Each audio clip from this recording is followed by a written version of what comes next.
Good morning. I will be talking about the modeling of the low-frequency dynamics of the California current work ongoing at Georgia Tech as part of the LTR. Mostly I will be presenting results from students Vincent Combs, Andrew Davis, and Fanny Chenilat in collaboration with some older PIs. So in terms of the modeling of the low-frequency dynamics of the California current, the focus of our modeling activities are the usual suspect, that is the upwelling and downwelling dynamics on the low-frequency timescales, changes in the cross-shelf transport, and also in the along-shore transport. Now, to address these type of questions, which I'll present in a second, we have developed a model data archive using the Regional Ocean Modeling System.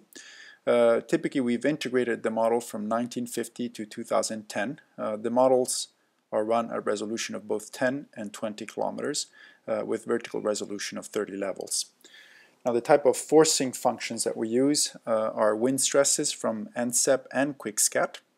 We also use corrected heat and freshwater fluxes using the NOAA sea surface temperature anomalies and the World Ocean Atlas sea surface salinity.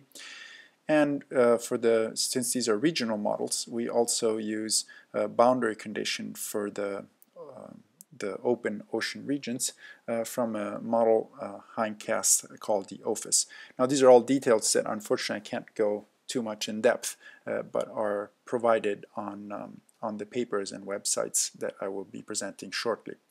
Now, for these type of model realization, we have an ensemble of 6 realizations. So we run this period over and over again with slightly different forcing conditions to establish some kind of confidence in the statistics of the model. So, for example, this is a map of the eddy activity in the model as inferred from the relative vorticity field. This is a standard deviation of the relative vorticity field, which essentially is the entropy. You can see these regions of high eddy activities here in red, and we can compare this directly to the same measure from the satellite, only between the period 1992-2009. And if we look at specific regions like in the California current, the Gulf of Alaska, and also this eddy desert zone here off the Vancouver coast, we see that it's very much comparable in magnitude and shape to the satellite. So we've done a whole bunch of analysis to build some confidence in these model outputs. Now, given that we have this data archive, what are the actual questions that we have addressed in this last year? Well, one first question is concerned to the upwelling and downwelling dynamic. And in particular, we ask, is the seasonal timing of upwelling changing on the decadal timescale? Another question that we addressed this year is, what is the relative contribution of upwelling and eddies in the variability of the cross-shelf transport in the California current? And also, what are the forcing mechanisms of the eddies? In other words, are these intrinsically driven, meaning that the internal dynamics of the ocean and the instability is just driving random variations in the eddy fields? Or is there also a component of the eddy field that is deterministically forced by environmental conditions such as the winds or, for example, coastally trap wave that arrive in this region? So we've tried to quantify these things. We also address a couple questions on the alongshore transport, in particular, what controls the strength of the surface alongshore currents on the low frequency, and also what is the role of the subsurface poleward flow in the north-south exchange in the California current. Now, these questions are addressed in 4 studies that we have conducted and we're still conducting. 2 of them from Chenilat and Combs in 2012 one is out and one is coming out very shortly. These other 2 from Davis are still in progress, but we do have some drafts that we can circulate to the member of the CCE-LTER if necessary. Now, given the short amount of time, I just would like to give a couple snippets for the first 2 studies here listed. So in terms of the seasonal timing of the upwelling, Chenilat conducted using the model experiments to address, how the upwelling changes from year to year. And in particular, for example, if we look at this axis here, we have here day of the year. in the model. And here we have the cumulative upwelling index in the CCS. And if we look at the cumulative upwelling index, which is a measure of the net amount of upwelling as a function of different phases of the forcing in the California current, and in particular different phases of the NPGO, or the North Pacific Gyro Oscillation, which has been shown to connect to upwelling strength, this is what we find. We find that during the positive phase of the NPGO, this in red here is the cumulative upwelling index, and is substantially higher than the negative phase of the NPGO. Here the shaded regions are the confidence interval. And not only it's higher, but you can also see that the upwelling season starts earlier during the positive phase of the NPGO. And in fact, the main findings were that in the positive phase of the NPGO, there's a 1 or 2 month early onset of the upwelling. And in the NPZD model, this early onset also transfers in an overall more productive ecosystem. So this is kind of one example of this result.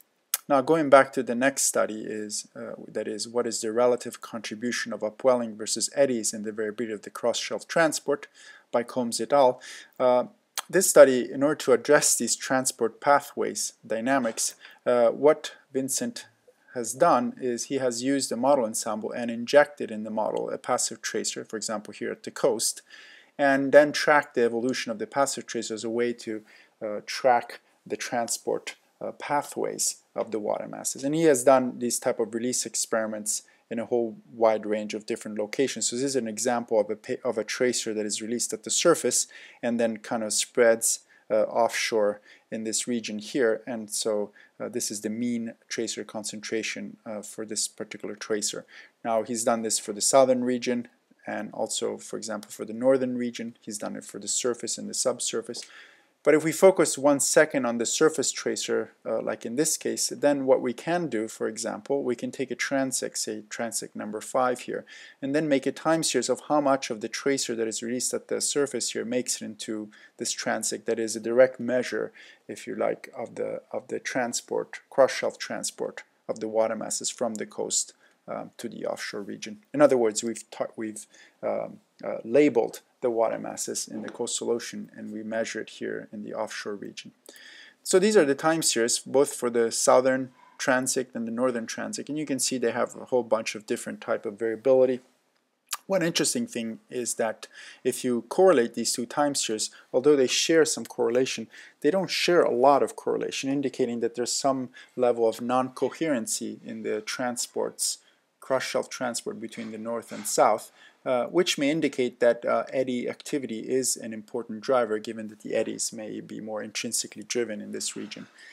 To assess and verify that in fact eddies are an important driver, Vincent took a measure of eddy activity at these transects in the shape of the relative vorticity. So he made time series of relative vorticity of the eddy and found that indeed there's a strong correlation between the eddy relative vorticity and these two transects, both in the north and south.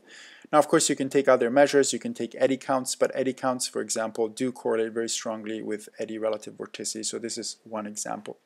Now, of course, we need to, if you look at the paper, there's more advanced transport statistics that are presented in the paper to make these arguments.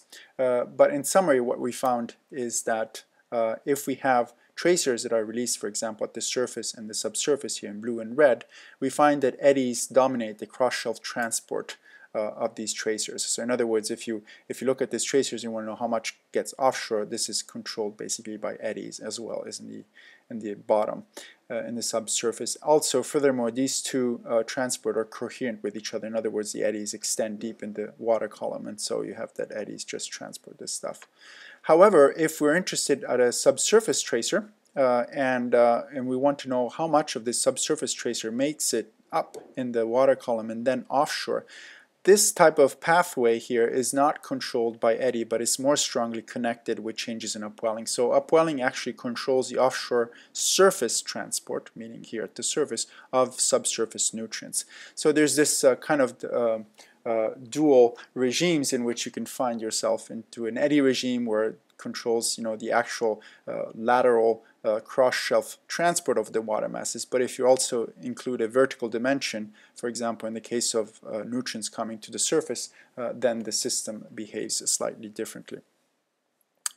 Now, coming back to all these questions, again, we are short on time.